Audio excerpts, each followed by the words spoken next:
right. Well, good morning, everyone. Happy Monday. I hope everyone is having a wonderful start to your week.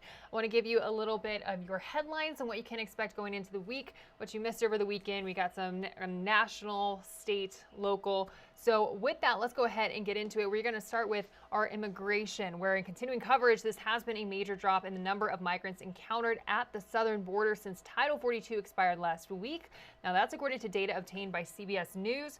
Still, cities across the country are trying to prepare for asylum seekers coming into their communities as lawmakers in Washington push for broader legislative changes.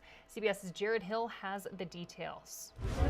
Just outside of San Diego, faces peer through the border wall as thousands wait for asylum claims to be processed in hopes of starting a new life in America. Hambre también, tenemos mucha hambre. They're hungry, he says.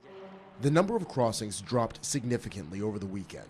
On Saturday, Border Patrol agents apprehended 4,200 migrants, a far cry from the all-time high of more than 10,000 a day in the stretch leading up to the expiration of Title 42. My hope is they'll continue to go down, but we have a lot more work to do. And we need some more help from the Congress as well. Still, some Democrats and Republicans criticize the White House's handling. Congressman Tony Gonzalez, whose district covers El Paso, took this video inside a border facility there, frustrated by the scene.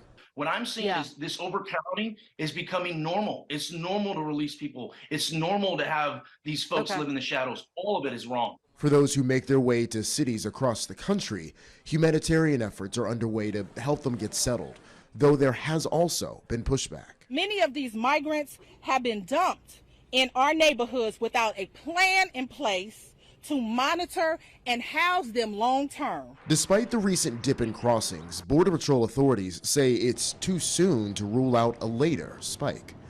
Jared Hill, CBS News.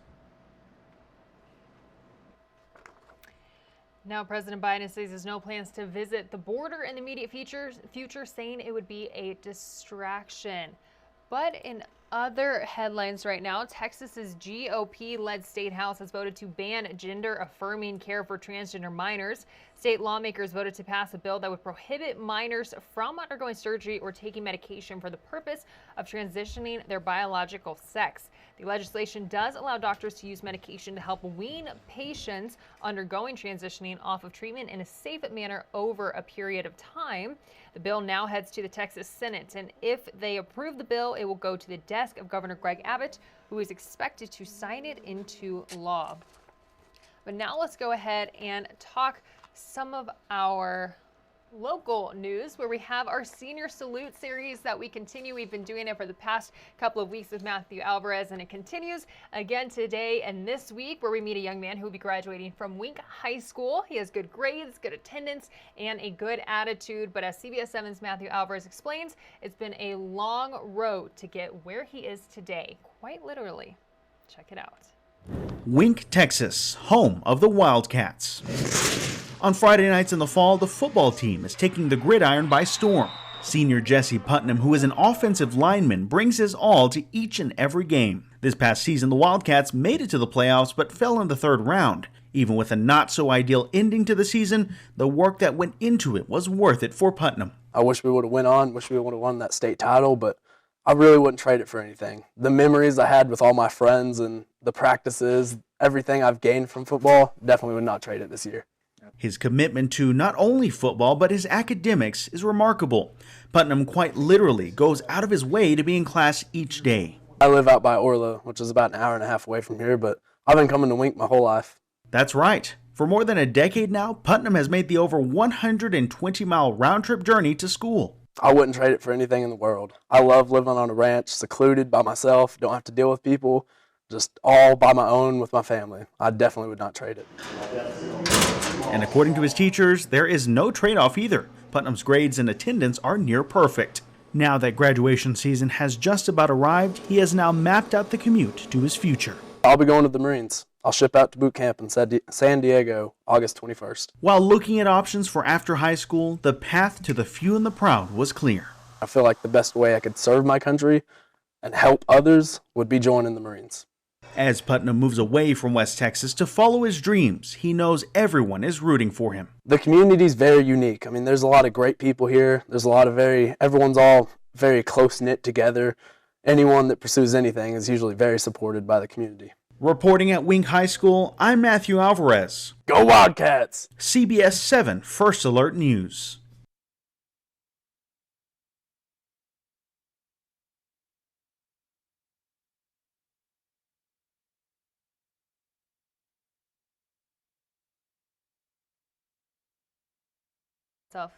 Let me unmute myself and say that again. We will be featuring more local high school seniors tonight. Tune in to CBS 7 at 6 and 10 to see where Matthew will head to next. But also another thing we want to tell you about coming up this Thursday on CBS 7 News 6 at 10.